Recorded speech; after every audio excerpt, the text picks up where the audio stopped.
Good evening and welcome to another preseason edition of Wizards Outlook. Joined by Cardo Dudley Jr. and Wilson Tarpe Jr. And the Wizards beat the Hornets 116 to 107. They got their first preseason win, obviously, the first game since returning from Japan. It wasn't a bad night. Had obviously a couple health scares, one for each team. It looks like it's sprained ankles though. Kristaps Porzingis, I believe, in the second quarter, and then LaMelo Ball in the third quarter for the Hornets. Both of them sprained ankles, left sprained ankles. Obviously, wishing them both a speedy recovery. Nobody wants to see anybody hurt as we get closer to the regular season when everything starts. That said, Carter, I just want to get your thoughts, initial thoughts on Washington's win. Obviously, we saw a lot of starters for both teams in the first half, and then how preseason goes. How you start getting some other folks in as the games go on. I like how they battled. Last year, when the Hornets battled back and got that lead, the Wizards would have fell apart. Even though it's a preseason game, that was important, for me to see because it kind of had that vibe where like, all right, it's preseason, whatever, who cares? But no, the best got it started. Gaffer in the second half with Rui and Goodwin and those guys. They got it started, and then the youngest Quentin Jackson and Johnny Davis, right, his defense and stuff like that, savvy defense, and Vernon Carey. You got to give him some love, man. He was balling, blocking shots, offensive rebounding, just playing his game, finishing inside. It was by committee. The youngest stepped up and won the game, and that's a great sign. That means whatever the Wizards are doing behind the scenes, what I'm saying, closed door practices, skill work, whatever they've been doing throughout the season, it's paying off, man. Because that's mental toughness that we haven't seen, outside that nice start that they had. They didn't show that a lot after that last season. So I'm encouraged by that. Look, Kuz 15 and 5 and 3. 5 or 10. That's what Kuz does. That's light work for him. Monte Morris was off. I'm not going to harp too much on it. It happens. Porzingis was killing before he went down the ankle. I think it's sprained. He stepped on somebody's foot. I think it was more so they look. It's preseason. We ain't even about to rest this. I think it's more the same thing. LaMelo to me looked worse because he really came all the way down to where his damn ankle was touching the floor. That could be serious. He could be probably be out for some time, even though he's young. But the Will Barton, I love what he doing, just leading and being an extra floor general. And he's a big guard that can do a lot of things. That's what I love about his game, his versatility. He could be a point guard, but we all know, you tell him go get the bucket, he can get that too. You know what I mean? So, and I love the sequence where he was rotating and he closed down the corner and somebody flashed to the elbow, and Kuz, he was pointing to Kuz like get to him, and Kuz then he was jogging and didn't get there, and it was on the 3. And he got at Kuz. He was like, "Come on, Kuz!" Like they was talking, Kuz being accountable, like, "Yeah, my bad." Those are the little things. Like I said, uncomfortable conversations you got to have right then and there. That I love that they're having it now, because in the regular season you won't have to have those. Dudes will know, and it just be like clockwork when they're rotating and getting stops. That's it's a consensus with all those. That's what we want to see. Look, they had 116. I think they had 61 at the half. Yeah. I'm not worried about offense in the least bit. I'm just not, and without Brad, so I'm not. I'm not worried about offense at all, man. If they get the details of the defense on point, then they can make some noise, and that's the consistency. Because even though they came back and won in the first half, it was some tough stretches. Like the Hornets was eating them alive in transition, especially their bigs, Nick Richards, JT Thor. I mean, dog. And Gap is athletic. He can run a floor, he bouncy and stuff like that. They were just all confused because they was running rim to rim and just stand them up. And all LaMelo had to do was just leak out, and they was finishing. And that was just discouraging to see because it's like, come on, man. Like, that's just easy. Hustle. Get back. Like, run with these dudes, man. And they weren't doing it. And it wasn't just Gafford. Porzingis, too. He'd shoot the 3 and be at the top of the key waiting for the miss, and then next thing you know, the center's running right past him, the dude he's guarding, running right past him, and LaMelo, here you go. And now he got hustled back, and it's too late. It's a dunk, and it's a bucket. But look, I love that they battle back, man. Quinn Jackson, those guys, Johnny Davis. He's showing signs. He's starting to figure it out. I know a lot of a lot of Wizards fans been in our comments and stuff just killing the kid. And I'm like, bro, they ain't even played a regular season game yet. Y'all already like he a bust. Like, calm down. It's preseason. Like, listen, pro sports rookies, they're guaranteed to get their ass whooped. They're going to get their ass whooped sooner or later. I don't care if they start out on fire. It's inevitable. They don't know enough yet. You're going through this for the first time, and you're going against the best. You're going to get your ass whooped. So he's starting to figure it out. He showed some signs. He just got to stay at it, stay working, and he'll get this time. One thing I know about him, he's tough. And I mean mentally tough, so I don't expect him to break anytime soon, so I know he'll get it right eventually. Look, they got to clean up the defense, and they definitely got to do something about the Terry Rozier. I got to put him with the other Wizards killers. Hey, it felt like he moved up the board tonight. Like, he keeps trying to put himself up the... Man, what's my man that used to kill him in Miami, dog? Oh, dang, I forget his name. The point guard. Overseas, you know what I'm talking about, man. Dragic. Dragic, yeah. Yeah. Up there with the Dragic of the world, dog. The Terry Rozier, he sees the Wizards like 30. He's just like 30 tonight. He feel good, and they got to stop that because they in the same division. You know what I'm saying? You can't have this dude averaging 30. That means more than likely you're going to lose a couple of those games. You know what I'm saying? That's 500 in your division. That's tough, man. But look, I love with the youngest how they fought, man, and got the W. That showed me something. That showed that there's fight in this team and it's good energy. So you can see the bets that they added, man. They own them. You can just see the influence with them, man. So because normally this again, like I said, this is a game they lose. Even in preseason regular season, I don't care, they lose this game. So it was encouraging to see, and we're gonna see if they can keep it up. Yeah, I just want to echo those sentiments. I was definitely encouraged by the fact that they kept fighting. And one of the things we know from Steve Clifford's last time with the Hornets, you don't play if you don't play hard. That's just one of those annoying teams where they're going to grind on you. They're going to frustrate you. They're just not going to stop coming. And I think the thing I was most bothered by tonight, like I think you mentioned a little while ago, was just the transition defense. JT Thor, Mark Williams is 7'2". Bless his heart, obviously he's an NBA player. He's athletic, but they were getting transition opportunities off of your makes. It's just inexcusable.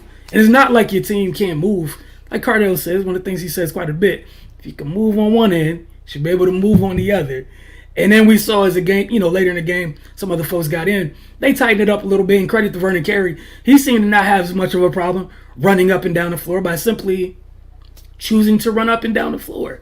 I enjoyed that group at the end of the game with Vernon Carey, Quentin Jackson. I think Dotson was out there. Obviously, we got to see Rui do what he does in the mid-range a little bit there. Enjoy Will Barton, everything he brings to the table, both the scoring, and we saw him kind of switch hats during the course of this game when he was on the floor with Porzingis and some other vets. It was more hey, I'll be a facilitator on the floor, help get you guys going. Some of those guys left the floor. Oh yeah, y'all know what I'm here to do. He did it. So again, I just like the additional calming influences they've seemed to have put on the floor now in Monte, Will, and Delon Wright as well. Just definitely a fan of it, but it's good to see them get their first preseason winner. Like you and I think someone said in the comments, which we'll get to just a little bit. This is probably a game they lose in prior years, even in preseason. Just with the effort part of it, just the willingness to fight back and scratch and claw. It goes a long way. It might be something small, but how many times in the past couple seasons we were kind of like, hey, if y'all just fought a little bit harder in this part of the game, you would have been okay later when you hit the button for your furious rally. But the hole was too deep because you threw it away early. So, again, steps in the right direction. And like you said, I care not about the offensive floor at all, offensive side of the floor at all. It's literally just about the little things, and they're more than capable. I don't want to see this again with this transition defense. It's inexcusable, honestly. I know they wrap up preseason Friday in the Garden. It's going to be another team that has no issue getting up and down the floor. So I'm interested to see if that part of it gets cleaned up. And then obviously, we're a couple weeks away or just a week away from Just a week away, really. A week Indiana. away from Wednesday or Thursday. A week away. Yeah. Yeah. So we're a couple days from being a week away from opening night on the road.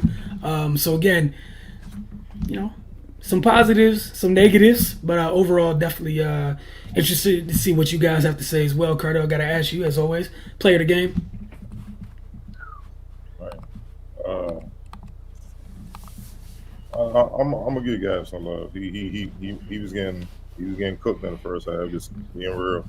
But he bounced back. That's what I mean by the mental toughness. He bounced back, settled down, and he was key, and not just with the finishing, the rebounding, altering shots, uh, and even showing his passing ability. Passing out when he sent screen, passing out the high post, finding cutters and whatnot. So I think his impact on both ends is what kind of got the spark the Wizards. Got them going in the second half where they can make that run and get back out in front, control the game. All right, go for X Factor. X factor, man, that's tough, man. I gotta give it. I gotta give. I'm just gonna say the Wizards bench as a whole. Their bench came alive, especially in the fourth quarter, man. They locked down on one end and they was executing like hell on offense, man. And the Hornets really couldn't do much. But it was basically the Wizards youngest versus the Hornets youngest, in the sense of playing with Gafford out there. And even though he's still fairly young himself, but the Wizards youngest came the ball. Like Quentin Jackson looked like he'd been in the league a while. Just his poise and handling the ball pressure, the way they, like you said, Steve Clifford. The Hornets was trying to hedge his butt back out to half court. He just stayed patient with you. And when the guard tried to go back or the big was left on the island, I'm gone. BB, I'm gone.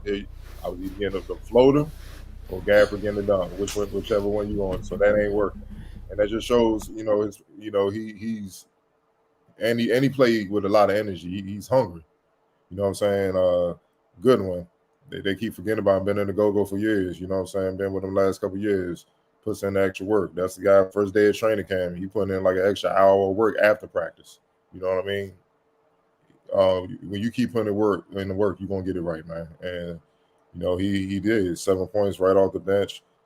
Right. I think he's another common influence. He's just a vet that knows how to play the game and makes winning plays. And that's something this team hasn't had since they was going in the playoffs consistently every year when Wall was on the team.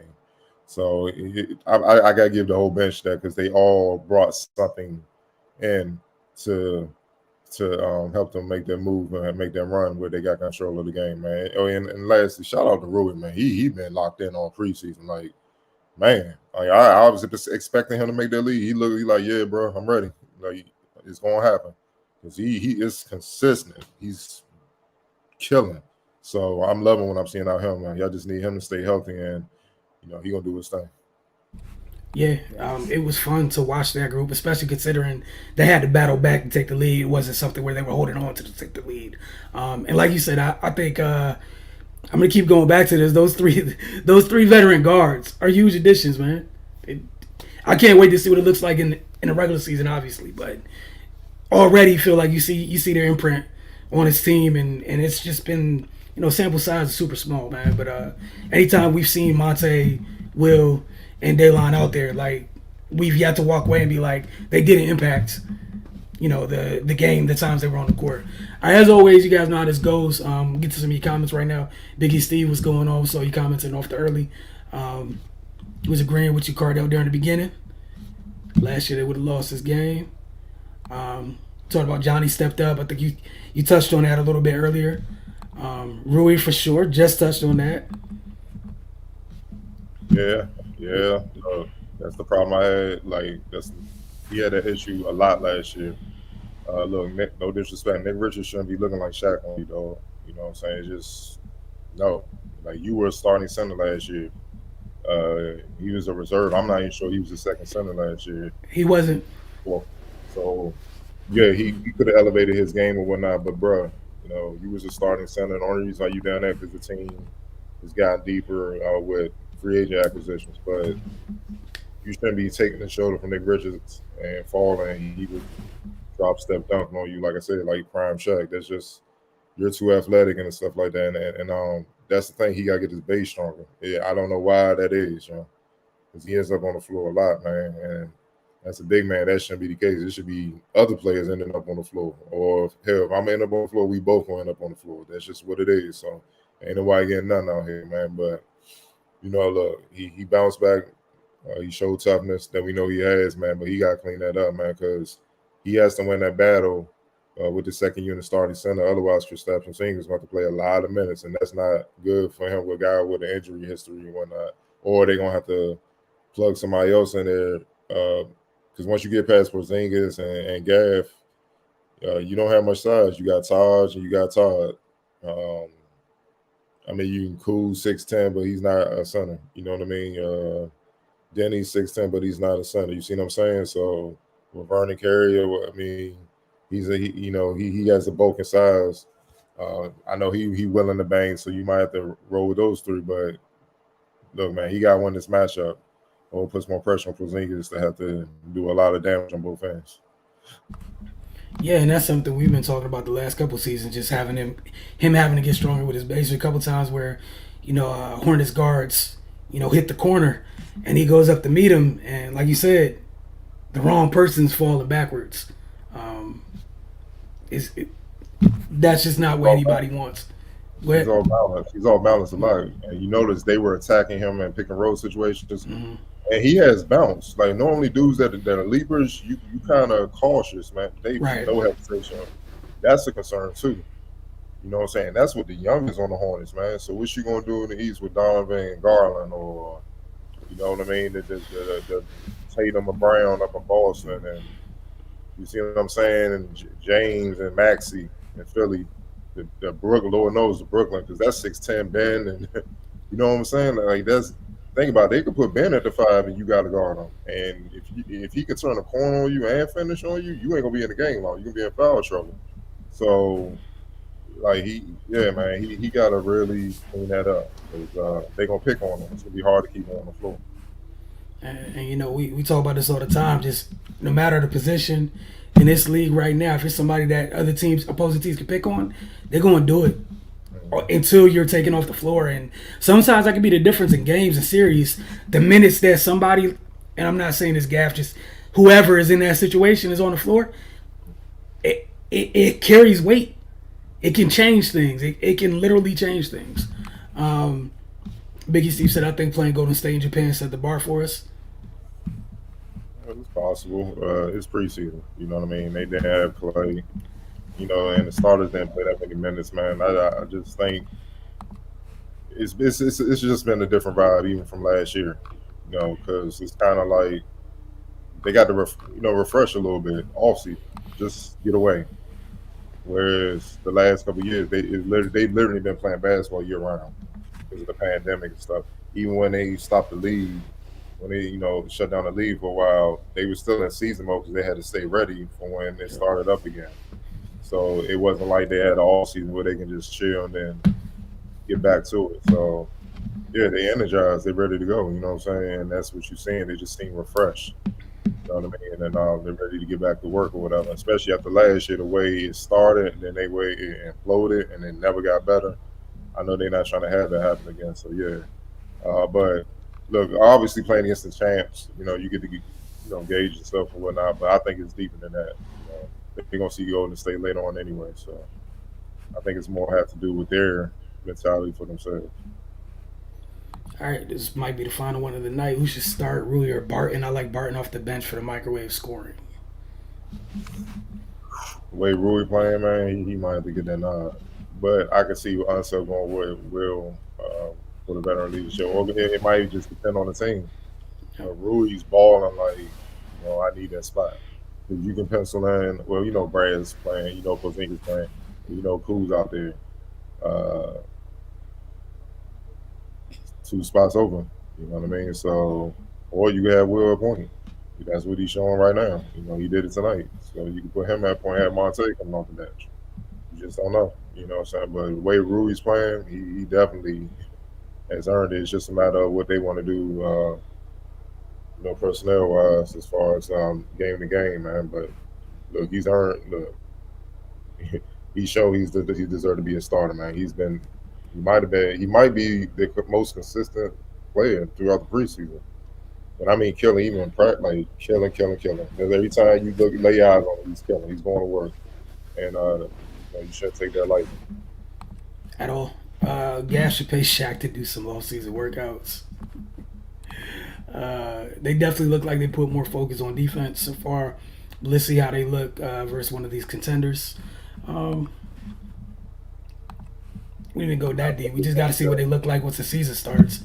What you say, Curtis? You gotta play who's on the schedule, man. First of all, it ain't like contenders. They ain't like they were in the finals last year themselves. You know what I'm saying? So they got a lot to prove as well. So they can't be looking past any team. They got. Let's see how they look against every team. That's the whole point. Staying consistent. You know, that's how you change the narrative, and that's how you change things. You know, and so, but it starts on defense for them. If they defend, there's no reason why they shouldn't be a playoff team. And a playoff team with the veterans they added, they can give people a scare. Like you say, they got everything they need in that building. It's just about going out there and defending. That's it. And like you said, they just got to prove it. That goes from those who just signed huge deals to those who just got here to the youngsters. Go out there and prove it. You go into the year, feel like people aren't talking about you. I know based off the last 2 years, I can't get mad at people. Prove it. It's really that simple. Just go out there and prove it. And again, like we said, we're a couple days away from it being a week away of everything counting. So that's what matters. Appreciate you all. Obviously, we'll see you guys. As far as Wizards Outlook goes, we'll see you guys Friday night when they end their preseason, wrap up the preseason with the game against the Knicks. It's in New York. Looking forward to talking to you all then.